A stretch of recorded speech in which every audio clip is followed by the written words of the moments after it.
couple of years ago, you were in the mainstream media industry. How did you switch from mainstream to digital marketing right now? What is your story? I was really with the TV station, and I was doing marketing, as in I was trying to get people to watch more TV shows. But I remember back then we noticed a trend that was coming up, and that was blogs at that point in time. So we started dabbling in blogs as well. But I think what really took off was when social media entered the scene. And we realized that a lot of people are jumping onto social media. But therein lies an inherent problem, because we were like trying to fit a square peg into a round hole, because we were trying to force fit digital media into the traditional framework. It was pretty frustrating, and so I decided to come out, and I really got myself immersed into digital and content marketing. And I realized that the concepts are still similar. This is something that I can really do to help other Gen-Xers as well, to make sense of digital and content marketing. Well, my story isn't too different from Rio. So I had 20 years of doing something that has nothing to do with entrepreneurship, marketing, or sales. And I decided to go into digital marketing, which at that time, it was all the hype. But still, I think I persevered together with my wife, and we achieved some level of success thanks to embracing the digital journey. One of our mutual friends, Kok Hua, did a post, and he was talking about how people in our generation tends to plan a lot, and we don't get into action as a result. And I think this is relatable even for me, because my last job, right, my boss says that, Rio, you plan too much. It's almost like paralysis by analysis. And I realize it's really the way we were brought up, right? We want to make sure that everything works. We cannot afford to make mistakes. But the younger generation don't think like that. The younger generation jumps straight in, and they don't plan much. So is it that we are supposed to join them in this particular way? I don't think so either. We have to meet somewhere in the middle. I believe planning is still valuable. But what we do want to plan is we want to find out what is our destination that we want to go to. We want to plan out the direction that we want to take, and what is it that we want to do, why we want to do it, and so on. The journey can change, but ultimately we want to create an idea, a plan as to how we can reach the ultimate destination. We shouldn't be planning to the last detail. Yeah, it makes a lot of sense. I think the planning is a step that needs to be done.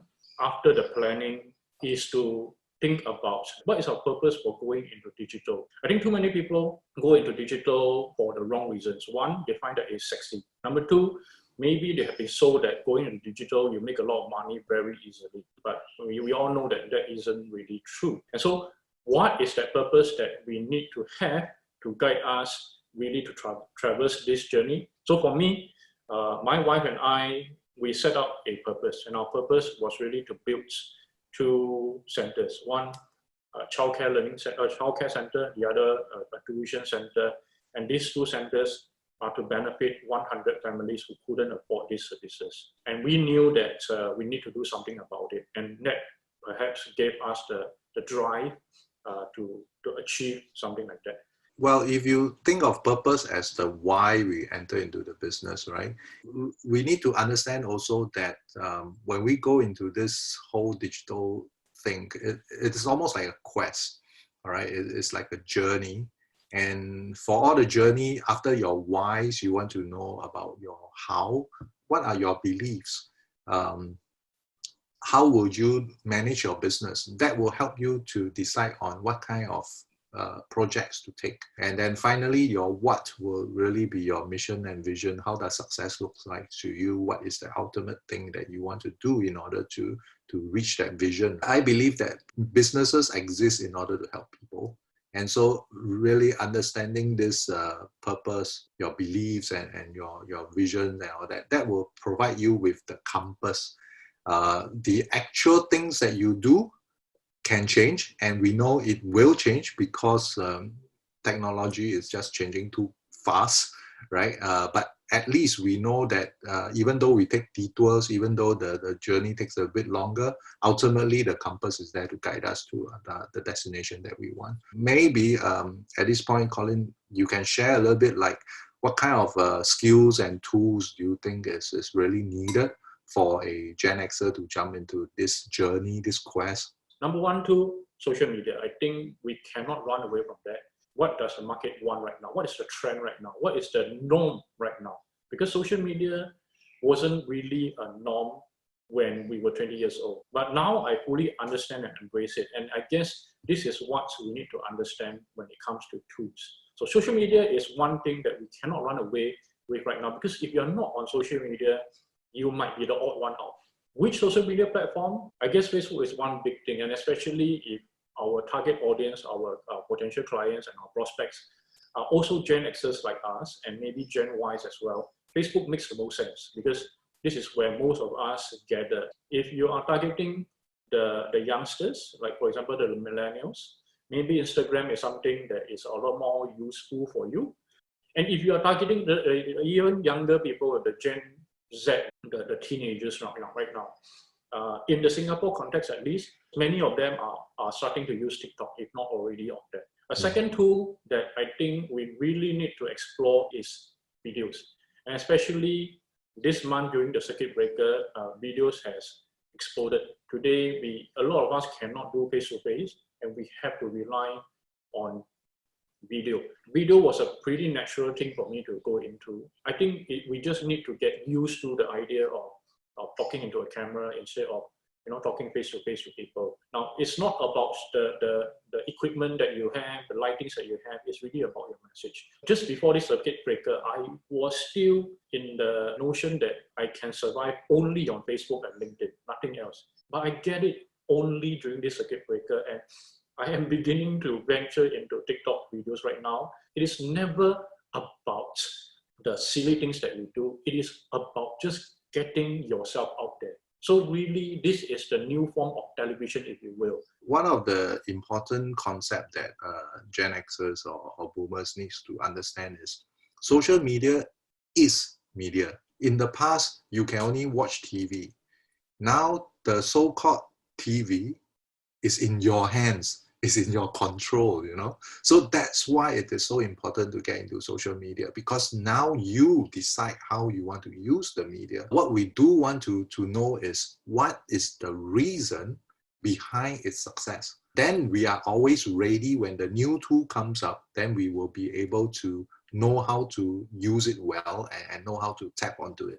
When it comes to baby boomers and Gen X, I noticed one other thing. One camp is those who overplan. They tend to make sure that everything is perfect before they start. So they are thinking of professional cameras, professional lighting, expensive lenses. And that really is a huge stumbling block, because in social media nowadays, speed is of essence, right? So that is one bunch, which I will say, hey, chill, try to start producing and go along. The other bunch, I think, would be those who are saying that, wow, there are so many social media platforms. You can't wrap your head around everything. To those, I would say, look at your audience first. So if you are targeting Gen Xers and boomers and they are on Facebook, then try to understand Facebook first. Try to master Facebook first.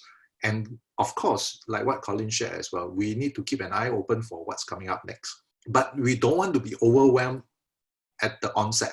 Try to just master one to start off with, and then you can slowly ease yourself into the others. This is not going to be an easy journey. It requires that commitment from us to say that, hey, lifelong learning, even if I master Facebook today, I need to, like what Colin is doing, I need to go into TikTok and start learning TikTok as well. This journey is exciting journey, but it is a long journey, and we need to continue to commit to it. One of the friends was asking me, so Colin, how much more have you done in this circuit breaker as compared to before? I said 700%, 100% every single day for a week. I think when it comes to the word commitment, a lot of us got it a little bit confused. When we say we are committed to doing that thing, we became committed to just that tool. We're not talking about a trend changing every other year or every few years. We are talking about a trend changing every few months right now. So for example, today during the circuit breaker period, we are all into Zoom. What happens after the circuit breaker is lifted? Will Zoom continue to be in fashion? Will it still be a trend? Well, maybe because we will be a lot more mobile going forward. Maybe we'll just focus on FaceTime only. We cannot be committed to a tool. We must be committed to something else. And if something else is what we shared with you earlier, essentially, it is your purpose, your why. I suppose the main point is don't try to be a millennial, because we are not. If you say that social media is for millennials only, it's not true. All of us react differently to the tools. Don't try and be a millennial and approach the tools the way millennials do. Rather, know our own strength and then learn more about the tool itself so that we know how to use the tool to accentuate our strengths and cover up our weaknesses, and don't just follow blindly everything other people do, but really know who are your audience and then know how you can reach them in your own unique way and in your own unique style. So if you are a Gen-Xer like us who wants to start this journey on the right foot, you have to have a plan first, okay? But don't analyze until you are paralyzed. Do it, execute it. Then the next step is really to understand why are you doing this? What is your purpose for doing so? After that, you have got to understand what kind of journey will you be traversing. You got to understand how you do things that suits your own personality and make it fun and make it, that is something that you love to do. After that, then you pick up the tools, master one at a time. And lastly, be committed. And not only committed in the tools that you are learning, in the competencies that you are crafting and developing, but to the purpose and also the journey.